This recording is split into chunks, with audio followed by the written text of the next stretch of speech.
एक dinner murder की planning होती है और प्लान कोई और नहीं, एक हस्बैंड करता है। एक हस्बैंड को अपनी वाइफ का मर्डर करना है, लेकिन उस कत्ल से पहले उसे दुनिया को और अपने रिश्तेदारों को, दोस्तों को और शायद पुलिस को ये दिखाना है कि दोनों हस्बैंड वाइफ कितने खुश हैं, कितने खुशहाल हैं, कितना एक दूसरे से प्यार करते हैं। अब इसके कुछ सबूत भी चाहिए, वो सबूत भी इकट्ठा करता है, लेकिन एक जगह वो चूक कर जाता है और बस एक छोटी सी गलती उसकी सारी प्लानिंग देती है। ये कहानी एक ऐसे पॉलिटिशियन के डिनर डेट की है जिसको लेकर धरना प्रदर्शन भी हो गया और वो खुद धरने में भी बैठ गया। और ये कहानी एक ऐसे पॉलिटिशियन या एक ऐसे हस्बैंड की है, या फिर इसको कहें तो एक केस स्टडी के तौर पर एक ऐसे कातिल की भी है कि उसे पता है कि 1 घंटे बाद क्या होने वाला है, लेकिन उस 1 घंटे पहले वीडियो में वो जिस तरीके से दिख रहा है, डांस कर रहा है, हंस रहा है और बीवी के साथ है, और उसे पता है जिसके साथ वो डांस कर रहा है, जिसके साथ हंस रहा है, खुश हो रहा है, खाना खा रहा है, 1 घंटे बाद उसकी बीवी मरने वाली है और मारने वाला कोई और नहीं, वही है। इस कहानी को शुरू करूं, बस ज़रा सा ये वीडियो आपको दिखाना चाहता हूं। ये वीडियो 16 और 17 फरवरी की रात की, संडे का दिन था, संडे की बल्कि रात। लुधियाना से करीब 25 किलोमीटर दूर एक हाईवे पर एक शानदार रिजॉर्ट है और उसी रिजॉर्ट का ये वीडियो है। और ये वीडियो कोई और शूट नहीं कर रहा है, बल्कि ये शख्स जो आपको दिख रहा है, जो डांस कर रहा है, ये वही शूट कर रहा है अपने मोबाइल से। साथ में उसकी बीवी है, वो भी खुश है, वो भी आने वाले पल से बेपरवाह डांस कर रही है। इसके बाद दोनों खाना खाते हैं और 1 घंटे बाद ये जो आपको कैमरे में उसकी वाइफ दिख रही है, इसका मर्डर हो जाता है। पूरी कहानी लुधियाना के एक कारोबारी, एक बिजनेसमैन की है। नाम है अनोख मित्तल। अनोख मित्तल ने 3 महीने पहले एक पॉलिटिकल पार्टी, आम आदमी पार्टी, वही जिसका भी दिल्ली में सफाया हो गया और पंजाब में जिसकी सरकार है, भगवंत सिंह मान जिसके चीफ मिनिस्टर है और अरविंद केजरीवाल जिस पार्टी के मुखिया है, उसी पार्टी को 3 महीने पहले उसने ज्वाइन किया था। लेकिन उसका पेशा जो अपना था वो कार की बैटरी का डिस्ट्रीब्यूटर था, ठीक ठाक पैसे वाला था। कुछ वक्त पहले उसकी शादी हुई थी, 2 बच्चे थे, बीवी का नाम लिप्सी।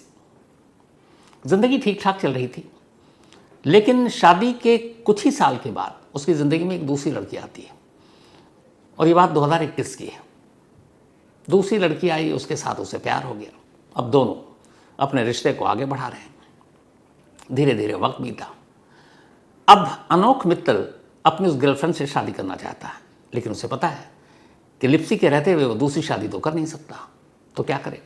उसने लिप्सी को डायरेक्ट इनडायरेक्ट तौर पर तलाक के लिए राज़ी करने के लिए तैयार करने की कोशिश की, लेकिन लिप्सी तलाक देने को तैयार नहीं थी।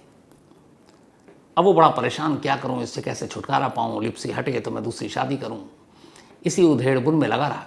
फिर उसे ये लगा कि लिप्सी को ही रास्ते से हटा देते हैं। इधर उधर से बात करके उसकी अपनी जो कार बैटरी की फैक्ट्री थी, उसके एक मुलाजिम को जो उसका भरोसेमंद था, एक दिन उससे बात की। उसने कहा यार एक सुपारी लेकर मर्डर करानी। तो उसने बोला ठीक है, सुपारी किलर ढूंढ देता हूँ। लेकिन जब उसने बताया कि मुझे मेरी बीवी का ही करवाना है, तो मुलाजिम भी घबरा गया, नौकरी छोड़ के भाग गया। फिर उसने किसी और को पकड़ा, सुपारी डन, पैसे दे दिए, बट सुपारी किलर उससे भी बड़ा निकला, पैसे लेके भाग गया, काम किया ही नहीं। फिर इसने एक और सुपारी किलर को पकड़ा, उससे भी डन हुआ, पैसे दिए, वो सुपारी किलर भी भाग गया, पैसे लिए पर मर्डर नहीं किया। अब अनोख मित्तल के सामने दुश्वारी है कि जो सुपारी किलर पैसे लेके भागा, उसके खिलाफ कंप्लेंट कहाँ करें। पुलिस को क्या बताएगा जाकर कि कौन से पैसे लेके भागा है, मैंने इसको मर्डर करने के लिए पैसे दिए और ये भाग गया, फंस जाता।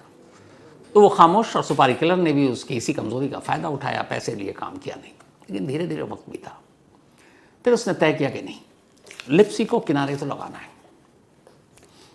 अब इसके बाद उसने इधर उधर से सोर्स लगाया और आखिरकार 4 से 5 सुपारी किलर उसके कांटेक्ट में आए। उसने उन्हें सारी चीज़ बताई। 2.5 लाख रुपए में सौदा तय हुआ कि 2.5 लाख रुपए लेंगे और लिप्सी को मार डालेंगे। 50,000 रुपये पेशगी भी दे दिया एडवांस, 2 लाख रुपए काम होने के बाद। अब ये सारी चीज़ें जो हुई, ये जनवरी से ही ये साजिश चल रही है। अब सुपारी किलर पहली बार मिला, वो भी 2 बार 3 बार धोखा खा चुका था। उसने तसल्ली कर ली कि इस बार काम होगा। तो जब उसे गारंटी मिल गई कि इस बार काम हो जाएगा और लिप्सी ज़िंदगी से हट जाएगी, तब फिर उसने अब सुपारी किलर ढूंढने के बाद अपनी बीवी को मारने के रास्ते और तरीके ढूंढने शुरू किए। क्योंकि अनोख मित्तल एक बिजनेसमैन था और एक पॉलिटिशियन भी, तो अपनी ही बीवी का मर्डर कुछ इस तरह से कराना चाहता था कि बाकी लोग छोड़िए, पुलिस को भी उस पर शक न हो और उस पर आँच ना आए। अब ऐसा कैसे हो सकता था? उसने बहुत कुछ सोचा। सोचने के बाद फिर उसे एक आइडिया आया और उसने उसी आइडिया पे अब काम करना शुरू किया। इस आइडिया का पहला पड़ाव था, या कहें कि साजिश की पहली कड़ी थी, एक डिनर पार्टी। और इस डिनर पार्टी का मकसद ये था कि अपनी फैमिली, रिश्तेदारों, शहर के लोगों और आखिर में पुलिस को ये दिखाना कि देखो हम हस्बैंड वाइफ कितने खुश हैं, कितने खुशहाल हैं, हमारी ज़िंदगी बहुत अच्छी है। अब इसके लिए कुछ करना था। तैयारी पूरी हुई। संडे को, यानी कि 17 फरवरी को, अनोख मित्तल अपनी बीवी लिप्सी को डिनर पर ले जाने के लिए तैयार कर लेता है। इधर लिप्सी भी, जिसे पता है कि ये दूसरी शादी करना चाहता है, इसकी ज़िंदगी में कोई और लड़की है, लेकिन इस साजिश को अमल में लाने के लिए उसने थोड़े दिनों तक अपना बिहेवियर को चेंज किया। अब वो लिप्सी की तरफ ज़्यादा प्यार से देखता, बातें करता, और उसको एहसास दिला रहा था कि अब वो अपनी गर्लफ्रेंड को भूल चुका है और वो उसकी गलती थी, अब तुम ही मेरी सब कुछ हो। लिप्सी भी इस बदले हुए पति को देखकर बेहद खुश थी कि चलो कम से कम मेरा पति लौट आया मेरे पास। तो इसी खुशी के माहौल में उसने कहा चलो हम लोग एक डिनर पर करते हैं, बहुत ज़माना हो गया हम हस्बैंड वाइफ डिनर पर नहीं गए। लिप्सी को और क्या चाहिए था? संडे का दिन था, छुट्टी। उसने कहा कि चलो डिनर पर चलते हैं। अब डिनर के लिए लुधियाना शहर में किसी अच्छे होटल को नहीं चुना, बल्कि लुधियाना शहर से 25 किलोमीटर दूर एक रिजॉर्ट है।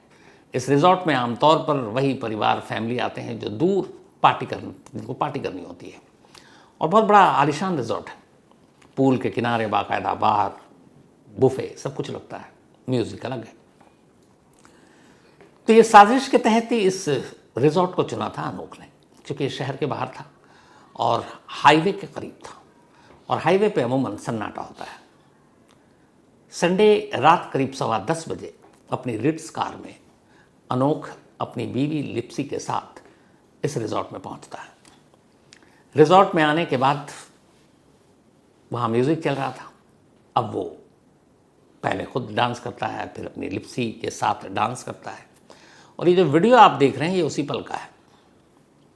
ये वीडियो शूट हो रहा है अराउंड 11:30 से 11 के दरमियान की बात है, थोड़ा उससे पहले। तो डांस भी कर रहा है और अपने मोबाइल से वीडियो भी बना रहा है। इधर लिप्सी खुश है कि मेरा पति एकदम, मेरा शौहर बदला बदला सा है, देखो मेरे साथ डांस कर रहा है, इतना खुश है, मुझे प्यार कर रहा है, और वीडियो भी बना रहा है। तो ये वीडियो बनाता है और उसके बाद वो लिप्सी को कहता है कि चलो वीडियो तो बना लिया, इसको मैं अपने मोबाइल के स्टेटस पर डालता हूँ ताकि लोग देखें तुम्हारे घर वाले, हमारे घर वाले। लिप्सी खुश, क्योंकि इससे पहले कभी भी अनोख ने ऐसा नहीं किया। उसने अपनी बीवी की कोई तस्वीर या वीडियो कभी अपने मोबाइल के किसी स्टेटस या सोशल मीडिया पर नहीं डाला था। ये फर्स्ट टाइम था जब लास्ट संडे को वो अपनी बीवी के साथ डांस करते हुए अपने हाथों से मोबाइल पे वीडियो बना रहा था, और फिर उसको उसी वक्त उसी रिजॉर्ट से उसने अपने स्टेटस पर डाल दिया। इसके बाद दोनों ने खाना खाया। खाना खाने के बाद रात करीब 12 के आसपास अब दोनों रिजॉर्ट से बाहर निकलते हैं घर जाने के लिए। घर का रास्ता लगभग 1 घंटे का था, 25 किलोमीटर दूर घर, क्योंकि ये हाईवे पे था। अब दोनों बाहर निकलते हैं, कार में बैठते हैं, और कुछ किलोमीटर ही जाते हैं दूर कि तभी अनोख जो ड्राइव कर रहा है गाड़ी, बराबर में लिप्सी बैठी हुई है, वो हाईवे के किनारे गाड़ी रोक देता है। एक जगह सन्नाटा था। लिप्सी से कहता है कि मैं थोड़ा नेचर कॉल है, वॉशरूम से होकर आता हूँ। लिप्सी कहती है ठीक है। वो कार से उतरता है, आगे पीछे देखता है, दूर दूर तक कोई नहीं। 1-2 मिनट वेट करता है, फिर वापस आकर कार में बैठ जाता है, और बड़े गुस्से में भी है। अब वो फ़ोन भी नहीं कर सकता किसी को वहाँ से, क्योंकि लिप्सी बराबर में बैठी हुई है। फिर उससे कुछ याद आता है। वो अचानक कार में बैठकर कार को दोबारा स्टार्ट करता है, थोड़ा सा और आगे जाता है। आगे जाने के बाद वो फिर से कार को रोकता है। इस बार कार की पार्किंग लाइट को ऑन कर देता है। लिप्सी से कहता है कि थोड़ा मुझे लग रहा है पेट खराब है या कुछ, एक बार और मैं थोड़ा नेचर कॉल है होकर आता हूँ। लिप्सी कहती है ठीक है। हाईवे पर सन्नाटा, गाड़ी सड़क किनारे रुकी हुई, और इस बार पार्किंग लाइट चल रही है। कार से अनोख उतरता है। उसके उतरते ही पीछे एक और अचानक कार तेज़ी से आती है, रुकती है। अब अनोख कार से थोड़ी दूरी पर है। वो लोग कार में जो आए, 4 लोग उतरते हैं। अचानक कार का दरवाज़ा खोलते हैं और लिप्सी पर चाकुओं से हमला करना शुरू कर देते हैं। लिप्सी शोर मचाती है, अनोख को आवाज़ देती है। तब तक वो उसके ऊपर चाकू से हमला करते रहते हैं। फिर उन्हें लगता है कि अब शायद ये मर चुकी है। उसके सारे गहने उतार लेते हैं। लिप्सी को उठाकर कार से सड़क के किनारे फेंक देते हैं और इसके बाद अब वो उसी कार में बैठ जाते हैं। लेकिन बैठने से पहले उनमें से एक हमलावर नीचे उतरता है। अनोख कार की थोड़ी दूरी पर ही खड़ा है। वो उसके करीब जाता है और उसी चाकू से उसके एक हाथ में और पैर के नीचे एक कट मारता है। मारने के बाद वो उसे धक्का देता है, वापस कार में बैठता है। लुटेरे भाग जाते हैं। लुटेरे चले गए। अब ये दोनों सड़क के किनारे बैठे हुए, लेटे हुए। लिप्सी तो लगभग होश में ही नहीं है, लेकिन अनोख भी सड़क किनारे इस अंदाज में लेटा है जैसे वो बेहोश है। करीब 5-10 मिनट बीत जाता है। इत्तेफाक से इस जगह से थोड़ी दूरी पर एक ढाबा था। उस ढाबे का मालिक अब वहाँ से गुजर रहा था, वो भी पैदल। उसका रूटीन का काम था। जब वो थोड़ा करीब गया तो उसे किसी लेडी के कराहने की आवाज़ सुनाई दी। वहाँ जाकर उसने देखा जो मंजर, एक लेडी सड़क किनारे लहूलुहान पड़ी हुई है। थोड़ा सा आगे देखा, उसने एक और शख्स पड़ा हुआ है। उसने फ़ौरन फ़ोन निकाला, पुलिस को कॉल किया। कुछ मिनट के बाद पुलिस मौके पर थी। पुलिस इन दोनों घायल लोगों को उठाती है और लेकर सीधे सरकारी अस्पताल पहुंचती है। सरकारी अस्पताल जाने के बाद दोनों का इलाज शुरू होता है, लेकिन सुबह होने से पहले ही डॉक्टर लिप्सी को डेड डिक्लेयर कर देते हैं। अनोख के हाथ में, बाएं हाथ में जख्म के निशान थे और पैर में मरहम पट्टी लगा दी गई। अब बेहोशी के आलम में ही मौत हो गई थी। लिप्सी को बयान भी नहीं दे पाई। अब बचा एक अनोख। अनोख से पुलिस पूछताछ करती है। अनोख बताता है कि हम लोग डिनर के लिए गए, इतने बजे, सारे टाइमिंग। वहाँ हमने खाना खाया, हमने डांस किया, हम दोनों बहुत खुश थे और फिर हम लौट रहे थे। मैं वॉशरूम के लिए कार रुकी। अचानक पीछे से एक कार आई, उसमें से कुछ लोग उतरे। उन्होंने लिप्सी पर हमला किया। मैं उधर से भागा बचाने के लिए, तो उन्होंने अचानक मेरे मुंह पे कुछ फेंका। उसके बाद से मुझे कुछ याद नहीं, मैं बेहोश हो गया। और फिर जब पुलिस आई तब मुझे थोड़ा सा होश आया। अब ये बयान दर्ज।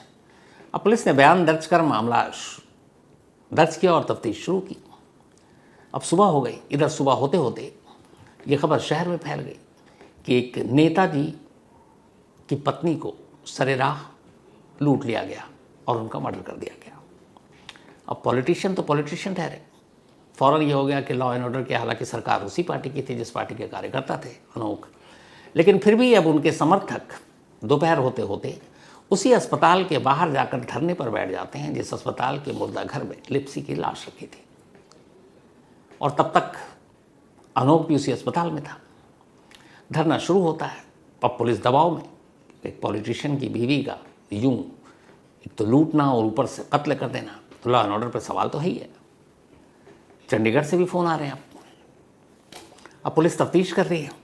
इस दौरान में होता यह है कि इस धरने की खबर हॉस्पिटल के अंदर मिलती है। अनोख मित्तल खुद भी बाहर आता है और उस धरने में शामिल हो जाता है। वो भी उस धरने का हिस्सा बन जाता है और बैठ जाता है कि कातिल को पकड़ो, मेरी बीवी को इंसाफ दिलाओ। थोड़ी देर में मीडिया पहुंच चुकी थी। मीडिया के तमाम कैमरे थे। मीडिया वाले अनोख से बात करते हैं और वो कहता है कि मेरा तो सब कुछ बर्बाद हो गया, क्योंकि अब मेरी बीवी इस दुनिया में नहीं है। अब इधर धरना चल रहा है, पुलिस के ऊपर प्रेशर पड़ रहा है कि कातिल को पकड़ो। उधर पुलिस की टीम कातिल को ढूंढ रही है। लेकिन फिर तभी पहला क्लू एक अस्पताल से मिलता है और उस क्लू के मिलते ही अब पुलिस अचानक, अनोख मित्तल जो है पुलिस के रडार पर है। और पहला क्लू ये कि उसने जो मीडिया के कैमरे पर भी कहा कि मुझे कुछ केमिकल या दवा टाइप की कोई चीज़ उसने सूंघाई और मैं बेहोश हो गया। उसके बाद क्या हुआ मेरी पत्नी के साथ याद नहीं, और अंधेरा था इसलिए मैंने हमलावरों का चेहरा भी नहीं देखा, मैं पहचान नहीं पाऊंगा। तो अभी तक पुलिस मानकर चल रही थी कि लूटपाट का ही मामला है। लेकिन डॉक्टर ने कहा कि हमने सारी चीज़ें चेक की और ब्लड सैंपल और ये सब भी लिया, लेकिन कोई भी केमिकल या मेडिसिन के बारे में ऐसा सबूत नहीं मिला जो अनोख को सूंघाया गया हो, मतलब बेहोश हुआ हो। वो बेहोशी के आलम में नहीं था। अब पुलिस को लगा फिर ये झूठ क्यों बोल रहा है कि इसे कुछ सूंघाया गया, ये बेहोश हो गया और उसके पीछे में ये सब कुछ हुआ। अब यहाँ से पुलिस ने अपना दिमाग लगाया। पुलिस ने उसका मोबाइल के नंबर तो थे ही थे, कॉल डिटेल निकालना शुरू किया। मैसेजेस निकालने शुरू किए। पहला मैसेज देखकर पुलिस चौंकी। ये बात रात करीब 12:30 के आसपास का है। अनोख मित्तल के मोबाइल से एक नंबर पर एक मैसेज गया और उस मैसेज में सिर्फ एक वर्ड, एक शब्द था, डन, DONE। पुलिस ने उस नंबर को ढूंढा जिसे उसने भेजा था, डन। वो नंबर एक लड़की का मिला। पुलिस ने उस लड़की के बारे में फैमिली के लोगों से पूछताछ की, ये कौन है जिसको 12:30 बजे उसने ये मैसेज भेजा। और वो उस वक्त जब ये वारदात हुई तो पता चला कि ये वही लड़की है जिसकी वजह से अनोख और लिप्सी के रिश्ते में कड़वाहट आई थी। अनोख उससे डिवोर्स मांग रहा था, वो डिवोर्स नहीं दे रही थी, और ये उसकी गर्लफ्रेंड है। यहाँ से पुलिस की पूरी कहानी पलट गई। इस दौरान में पुलिस की एक टीम जिस जगह पे लूटपाट हुई, वो कौन लुटेरे हो सकते हैं, क्या हो सकते हैं, उनकी तलाश में जुटी हुई थी। और इत्तेफाक से नसीब अच्छा था लुधियाना पुलिस का, एक लुटेरा उनमें से हाथ लग गया। जब वो हाथ लगा तो पुलिस ने उससे पूछताछ की। उसने कहा, हाँ साहब, हम नहीं मारा, लेकिन हम तो सुपारी किलर हैं, हम रॉबर नहीं हैं। तो भैया सुपारी किसने दी? तब उसने बताया किसी और ने नहीं, बल्कि लिप्सी के अपने हस्बैंड ने ही सुपारी दी थी। 2.5 लाख, 50,000 पेश की, 2 लाख काम होने के बाद। अब वो लुटेरा एक चश्मदीद इकरार जुर्म कर चुका, पुलिस की कस्टडी में। अब पुलिस को पकड़ना है अनोख मित्तल को। बट जब पुलिस पहुंची हॉस्पिटल तो वहाँ का मंजर ही अलग। हॉस्पिटल के बाहर लोग धरने पे बैठे हुए हैं और उस धरने में खुद अनोख मित्तल भी शामिल है। अब वहाँ उसके रिश्तेदार भी हैं, कार्यकर्ता भी हैं, दोस्त भी हैं, और उसी की पत्नी का कत्ल हुआ है। मान लीजिए वो लुटेरा झूठ बोल रहा है तो पुलिस की अलग परेशानी बढ़ेगी। तो अब दिक्कत ये है कि इस धरने के बीच में से अनोख मित्तल को अरेस्ट कैसे किया जाए, क्योंकि अभी तक सबूत के नाम पे सिर्फ एक मैसेज है, डन, लेकिन उससे कातिल तो आप ठहरा नहीं सकते। एक लुटेरा पकड़ा गया और वो नाम ले रहा, हो सकता है दुश्मनी में नाम ले रहा हो, तो पुलिस को इन सारे पहलू को भी ध्यान में रखना है। और ऐसे में अगर वो उठा ले, एक तो पॉलिटिशियन है, तो फिर बात बिगड़ जाएगी, नौकरी खतरे में पड़ जाएगी। तब पुलिस ने एक प्लान बनाया। वो पहुंचती है धरने पर और जाकर कहती है कि हमें कुछ केस में इन्वेस्टिगेशन करना है, और चूँकि एक ज़रूरी होता है कोर्ट में बताना बाकी सब कि एक की तो डेथ हो चुकी है लेकिन आप घायल हैं, तो आपकी मेडिकल हालत कैसी है, कितनी गहरी चोट है, इसकी रिपोर्ट देनी है। तो एक बार ज़रा हमारे साथ चलेंगे, आपका मेडिकल चेकअप कराना है। पर दूसरे अस्पताल में अनोख मित्तल बेपरवाह इस बात से, उसने कहा चलिए, पुलिस के साथ बैठ गया। धरने पर बैठे लोगों को भी है कि भाई अनोख साहब को पुलिस ध्यान दे रही है, इज्जत दे रही है, टेस्ट के लिए ले जा रही है, चेकअप के लिए ले जा रही है। लेकिन गाड़ी अस्पताल पहुंचने की बजाय पुलिस के सीधे थाने पहुंचती है और चुपचाप खामोशी से अनोख मित्तल को थाने के अंदर किया जाता है। और थाने के अंदर जाने के बाद उस सुपारी किलर में से एक सुपारी किलर को सामने बिठा दिया जाता है। अनोख मित्तल की हवा निकल जाती है। अब इसके बाद पूछताछ शुरू होती है। थोड़ी ही देर के बाद अब अनोख मित्तल के पास कोई रास्ता बचा नहीं, क्योंकि कॉल डिटेल, मैसेज सब भांडा फोड़ चुका था। फिर वो अपनी कहानी सुनाता है। वो बताता है कि मैं 4 साल से जिस लड़की से प्यार करता हूँ उससे शादी करना चाहता था। लिप्सी मुझे छोड़ नहीं रही थी, डिवोर्स दे नहीं रही थी, तो मेरे पास रास्ता एक ही था, उसे रास्ते से हटाने का। इसीलिए मैंने ये प्लानिंग की, लेकिन प्लान ऐसा बनाना चाहता था कि किसी को मुझ पर शक ना हो। इसीलिए मैंने रिजॉर्ट चुना, रिजॉर्ट में डिनर पर ले गया, डांस किया, मोबाइल में वीडियो बनाया और उसको अपने ही मोबाइल के स्टेटस पर डाला, ताकि जो लोग हमारे पुराने रिश्तों के बारे में बातें कर रहे थे अब समझ जाएंगे कि सब कुछ ठीक है, पति पत्नी खुश हैं, खुशहाल हैं, एक दूसरे से प्यार करते हैं। बोला लेकिन मुझे पता था कि 1 घंटे बाद क्या होना है। सुपारी किलर को मैंने बता रखा था कि इस वक्त इस रिजॉर्ट से इतने बजे निकलेंगे, और वो रिजॉर्ट के बाहर ही थे। हमने एक जगह भी फाइनल कर रखा था जहाँ पे सबसे ज़्यादा सन्नाटा था कि मैं वहाँ गाड़ी रोकूंगा, मैं वॉशरूम के बहाने उतरूँगा, और जैसे ही मैं बाहर उतरूँ तुम उसे मारना, उसके सारे गहने लूटना और उसकी लाश को गाड़ी के नीचे फेंकना और उसी गाड़ी में भाग जाना, ताकि हम बताएं कि ये रॉबरी है। और जाते आते मुझे भी थोड़ा हल्का ज़ख्मी कर जाना, पर ऐसा मत करना कि मैं मर ही जाऊँ, थोड़ा हाथ पैर में कहीं चाकू मार देना, मैं बर्दाश्त कर लूँगा। उसने कहा कि जिस जगह पे गाड़ी रोकनी थी वहाँ के लिए एक सिग्नल देना था मुझे, सुपारी किलर को, कि हाँ अब आप आ सकते हो और लिप्सी को मार सकते हैं। और वो सिग्नल ये था कि जब वो गाड़ी रोकेगा, वॉशरूम के लिए जाएगा, तो अपनी पार्किंग लाइट ऑन कर देगा। ये पार्किंग लाइट इशारा थी, एक सिग्नल था उन सुपारी किलर के लिए कि रास्ता साफ है, आओ और मार डालो। अमूमन हाईवे या कहीं सड़क किनारे लोग गाड़ी रोकते हैं तो पार्किंग लाइट ऑन कर देते हैं, ये कोई अनोखी बात तो है नहीं। लेकिन यहाँ पार्किंग लाइट एक सिग्नल के तौर पर थी, और वही होता है। लेकिन पुलिस की सारी तफ्तीश के बाद जो एक चीज़ सामने आई, जिसने अनोख को पूरी तरह से, उसने एक फुल प्रूफ मर्डर प्लान किया था जो नहीं हो पाया। उसकी एक वजह थी। जिस चीज़ से अनोख बचना चाहता था उसी चीज़ ने उसे फंसा दिया।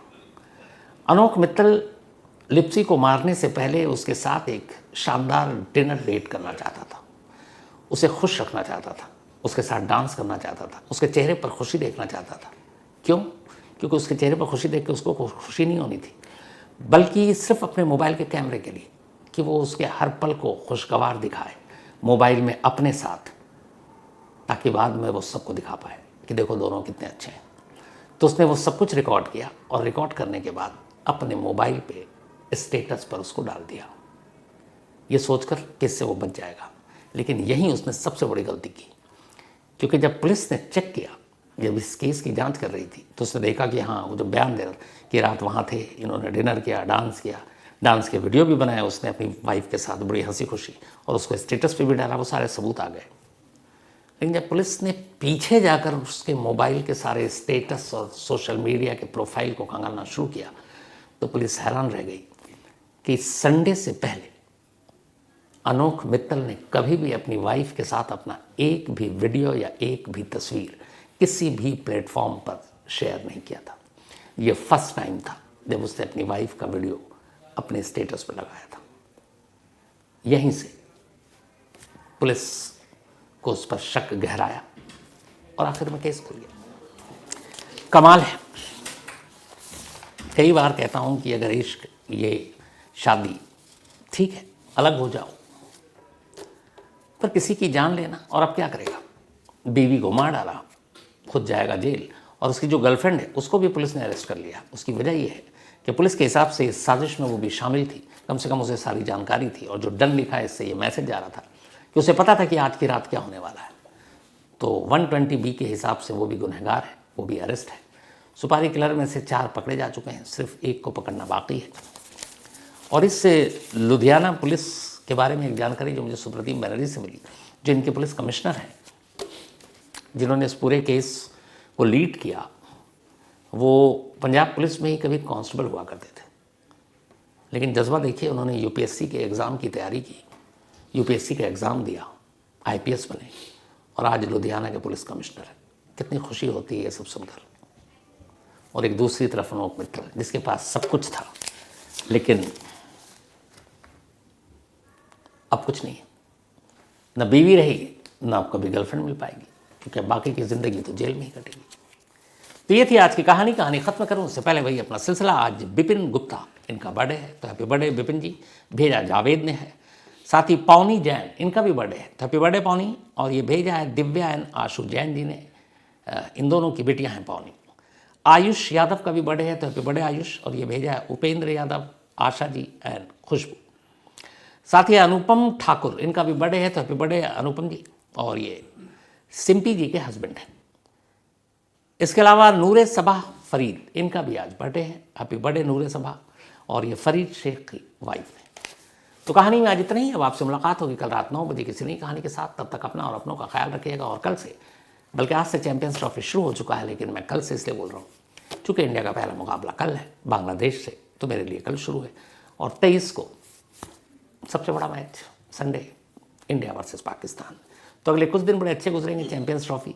हालांकि इसमें लंबा नहीं है, हर एक टीम को ग्रुप में जो बांटा गया 3-3 मैच खेलने हैं। जो 2 जीता वो अंदर, जो 2 हारा वो बाहर। तो दुआ यही है कि इंडिया की शुरुआत, आगाज़ अच्छी हो और हम फाइनल में जीतें और फिर एक कप लेकर आएँ। तो इसी उम्मीद और दुआ के साथ अब आपसे मुलाकात होगी कल रात 9 बजे किसी नई कहानी के साथ। तब तक अपना और अपनों का ख्याल रखिएगा। Thank you very much.